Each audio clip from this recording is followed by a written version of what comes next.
बच्चे आज क्लास 12 का इन्वर्स ट्रिग्नोमेट्री हम स्टार्ट करने जा रहे हैं। और बेसिकली इन्वर्स ट्रिग्नोमेट्री में आपको छोटी छोटी बात को समझना है। जैसे x बराबर कॉस थीटा है, ठीक है, या x बराबर साइन थीटा है, ठीक है। तो जो हम वैल्यू इसमें पुट करते हैं यानी वो कहलाता है डोमेन। क्या कहलाता है? डोमेन। यानी जो हम थीटा के जगह पर पुट करते हैं, जो भी वैल्यू पुट करते हैं, जो भी वो कहलाता है डोमेन। और जो थीटा के जगह पे पुट करने के बाद यानी x का वैल्यू निकल के आता है वो कहलाता है रेंज यानी रिजल्ट यानी परिणाम, ठीक है। यानी x बराबर कॉस थीटा में जो थीटा के जगह पे रखते हैं वो कहलाता है डोमेन, और थीटा के जगह पे रखने के बाद वैल्यू जो x का वैल्यू निकलता है वो कहलाता है रेंज यानी रिजल्ट। रेंज यानी रिजल्ट, ठीक है। तो इस पर कुछ फार्मूला है, इस फार्मूला को हम सीखेंगे। y बराबर साइन इनवर्स x, y बराबर साइन इनवर्स x एक डोमेन दिए हैं और एक रेंज दिए हैं। तो माइनस, आप यहाँ ध्यान देंगे, -1 से 1 इसका डोमेन है। और ये कौन सा ब्रैकेट है? ये क्लोज्ड ब्रैकेट है। और क्लोज्ड ब्रैकेट का मतलब होता है कि आप -1 भी लेना है और 1 को इंक्लूड करना है, ठीक है। जैसे क्लोज ब्रैकेट और ओपन ब्रैकेट के बारे में समझते हैं। ये क्लोज ब्रैकेट है और ये ओपन ब्रैकेट है। तो ये x इक्वल टू मान के चलते हैं 2 और 6 है। x का वैल्यू क्या क्या होगा इसमें? क्योंकि क्लोज ब्रैकेट का मतलब हुआ कि उसको इंक्लूड करना है। 2 भी लेना है, 3 भी लेना है, 4 भी लेना है, 5 भी लेना है और 6 भी लेना है। लेकिन ओपन ब्रैकेट का मतलब होता है कि इस चीज को क्या करना है? छोड़ देना है। यानी 2 और 6 को नहीं लेना है। यानी जिसके बगल में क्लोज्ड ब्रैकेट होगा उसको लेना है, यानी इंक्लूड करना है। नहीं तो उसको एक्सक्लूड कर देंगे, यानी 2 को नहीं लेंगे, 6 को नहीं लेंगे, 3, 4, 5 ये होगा। उम्मीद करते हैं कि आप समझ गए होंगे कि जब बड़ी ब्रैकेट हो यानी क्लोज ब्रैकेट हो तो उसको इंक्लूड करना है, उसको लेना है। लेकिन जब ओपन ब्रैकेट हो तो उसको क्या करना है? एक्सक्लूड करना है, यानी नहीं लेना है, ठीक है। तो -1 से 1 ये आपका डोमेन हुआ, यानी x की जगह पे इसको हम पुट करेंगे। इसको हम कहाँ पुट करेंगे?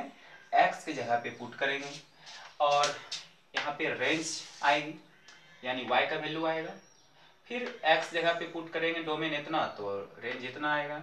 यानी y बराबर tan इनवर्स x डोमेन है और ये रेंज है। ये डोमेन है, r का मतलब होता है रियल नंबर, और ये आपका रेंज है। और ये -0 का मतलब होता है कि -π/2 से π/2 तक लेंगे, लेकिन उसमें अगर 0 आएगा तो उस 0 को क्या करना है? एक्सक्लूड कर देंगे, यानी 0 को नहीं लेंगे, ठीक है। फिर उसी प्रकार इसमें डोमेन में आप सारे का सारे रियल नंबर रखेंगे और रियल नंबर में -1 से 1 ये क्या करेंगे? एक्सक्लूड कर देंगे, यानी नहीं लेंगे। फिर रेंज में 0 से पाई लेंगे, लेकिन -π/2 नहीं लेंगे, ठीक है।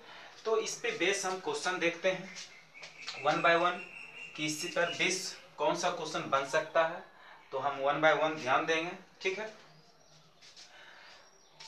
लेकिन पहले हम ये समझेंगे इन्वर्स ट्रिग्नोमेट्री फंक्शन के बारे में कि जैसे y है, ठीक है।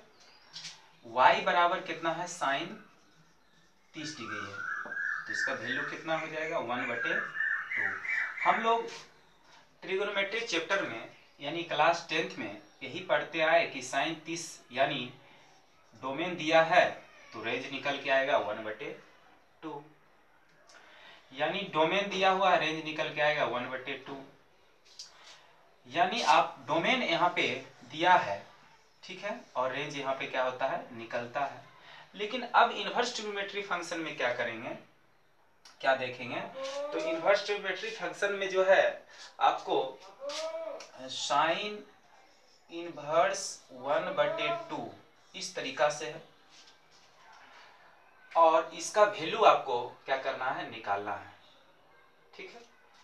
तो इसका वैल्यू कितना आ जाएगा, ये मतलब कितने डिग्री का ये मान है, तो ये वैल्यू कितने डिग्री का है, ये 30 डिग्री का है। और 30 डिग्री का है तो 30 डिग्री को किस रूप में लिखेंगे, तो रेंज के रूप में लिखेंगे। जैसे आइए हम देखते हैं यहाँ पे,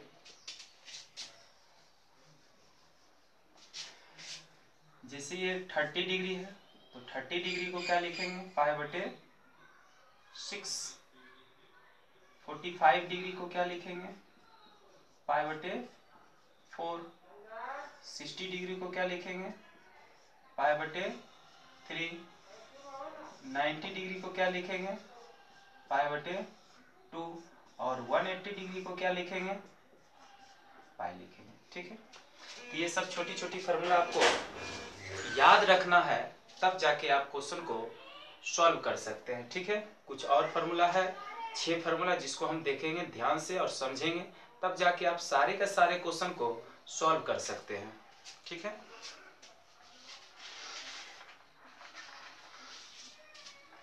जैसे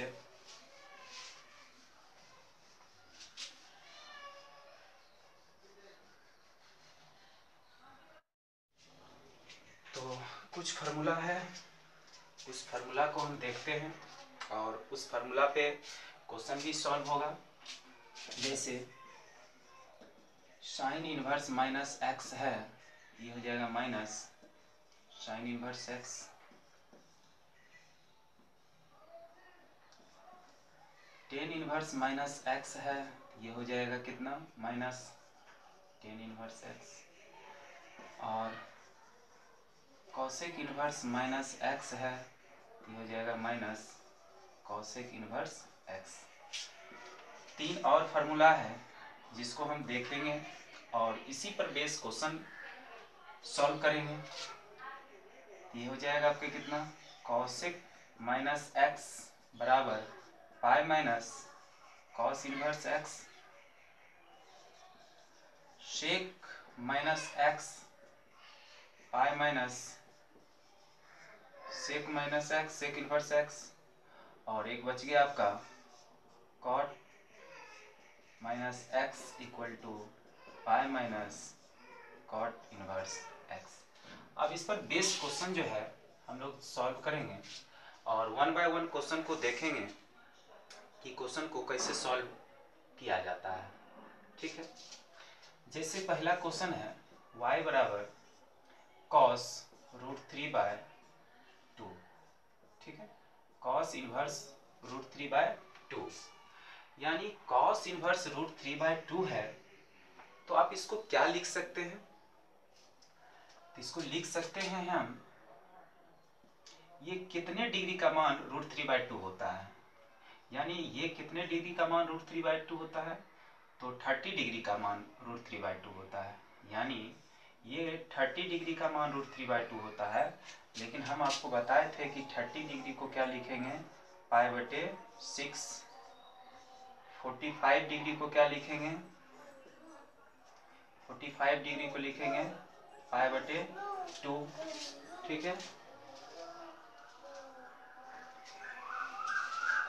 और 60 डिग्री को क्या लिखेंगे, π/3। 60 डिग्री को क्या लिखेंगे, π/3। और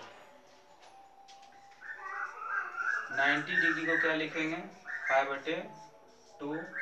और पाई को लिखेंगे कितना, 180 को क्या लिखेंगे, पाई लिखेंगे। तो 30 डिग्री को हम क्या लिखेंगे, π/6 लिखेंगे।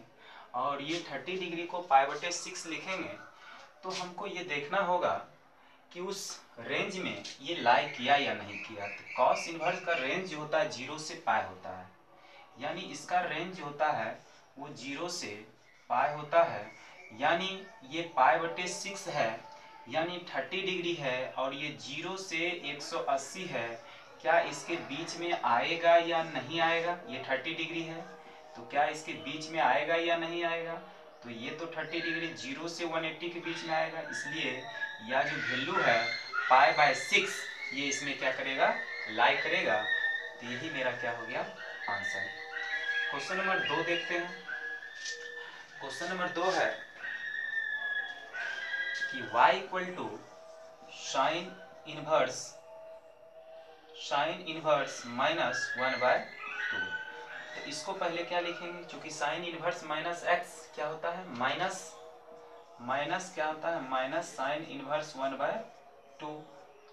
तो y इक्वल टू माइनस कितने डिग्री का मान, माइनस कितने साइन इनवर्स 1/2 कितने डिग्री का मान होता है? तो आप कह सकते हैं कि 30 डिग्री का मान 1/2 होता है। तो 30 डिग्री को हम किस तरीका से लिखेंगे?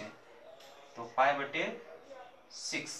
अब देखते हैं कि ये पाई/6 यानी 30 डिग्री -30 क्या साइन इनवर्स में के रेंज में लाई करता है या नहीं करता है? तो आप यहाँ देख रहे हैं कि -पाई/2 से पाई/2 है, तो इसका जो रेंज है वो -पाई/2 से पाई/2 है, यानी -पाई/2 से पाई/2 कहने का मतलब हुआ कि -90 से 90 के बीच में क्या -30 नहीं आएगा? आएगा, बिल्कुल आएगा। और इसलिए ये इसमें रेंज ये जो लाई करता है, ये वैल्यू जो है इसमें लाई करता है, इसलिए ये वैल्यू क्या हो गया मेरा? सही है। ठीक है, नेक्स्ट क्वेश्चन देखते हैं। क्वेश्चन नंबर, ठीक है, आप चाहे तो स्क्रीनशॉट ले सकते हैं, और इस फार्मूला को आपको डोमेन और रेंज याद रखनी है, और उसके बाद ये बेसिक 6 फार्मूला है, और चैप्टर वाइज हम क्या करेंगे? फार्मूला लिखते जाएंगे, और उस पर बेस्ड जो क्वेश्चन होगा उस क्वेश्चन को बताएंगे। अगर आप समझते रहें, अगर वीडियो आपको अच्छा लगे तो लाइक करें, सब्सक्राइब करें, शेयर करें, और इस सीरीज़ को लगातार देखते रहें। उम्मीद करते हैं कि आपको ज़्यादा से ज़्यादा समझ में आएगा। धन्यवाद।